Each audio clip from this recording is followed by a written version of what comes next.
Friends, ನಾನಿವತ್ತು ಮಕ್ಕಳೆಲ್ಲರೂ ತುಂಬ ಇಷ್ಟಪಟ್ಟು ತಿನ್ನುವಂತಹ ಹೋಮ್ ಮೇಡ್ ಮಯೋನೈಸ್ನ ರೆಡಿ ಮಾಡ್ಕೊತಾ ಇದ್ದೀನಿ. ಮೊದಲಿಗೆ ನಾನು ಇಲ್ಲಿ ಒಂದು 3 ಎಸ್ಲು ಬೆಳ್ಳುಳ್ಳಿಯನ್ನು ಹಾಕ್ಕೊತಾ ಇದ್ದೀನಿ. ಅದಕ್ಕೆ ಸ್ವಲ್ಪ ಸಾಲ್ಟು, ಸ್ವಲ್ಪ ಶುಗರು ಎರಡನ್ನೂ ಹಾಕ್ಕೊತಾ ಇದ್ದೀನಿ.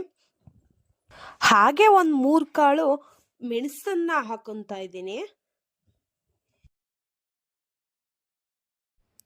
ಫ್ರೆಂಡ್ಸ್, ನಾನು ಈ ಮಯೋನೈಸ್ಗೆ 3 ಮೊಟ್ಟೆಯನ್ನು ಯೂಸ್ ಮಾಡ್ಕೊತಾ ಇದ್ದೀನಿ.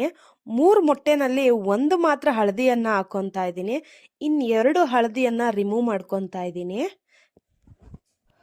ನಾವು ಹೋಮ್ ಮೇಡ್ ಆಗಿ ಮಾಡ್ತಾ ಇರೋದ್ರಿಂದ ಒಂದು ಸ್ವಲ್ಪ ಇಂಗ್ರೀಡಿಯೆಂಟ್ಸ್ ಕಮ್ಮಿ ಎಣ್ಣೆ ಹಾಕ್ಕೊತಾ ಇದ್ದೀನಿ.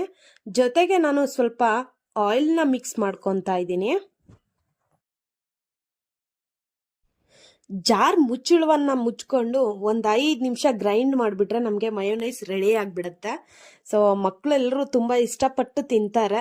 ಜೊತೆಗೆ ಅವ್ರಿಗೆ ಈ ಚಪಾತಿ ಮಾಡಿದಾಗ ಆಗ್ಬೋದು, ಇಲ್ಲ ಅಂದರೆ ಚಿಕನ್ ಮಾಡಿಕೊಟ್ಟಾಗಾದರೂ ಸರಿನೇ, ಆವಾಗ ನಾವು ಕೊಟ್ಟರೆ ಮಕ್ಕಳು ತುಂಬ ಇಷ್ಟಪಟ್ಟು ತಿಂತಾರೆ.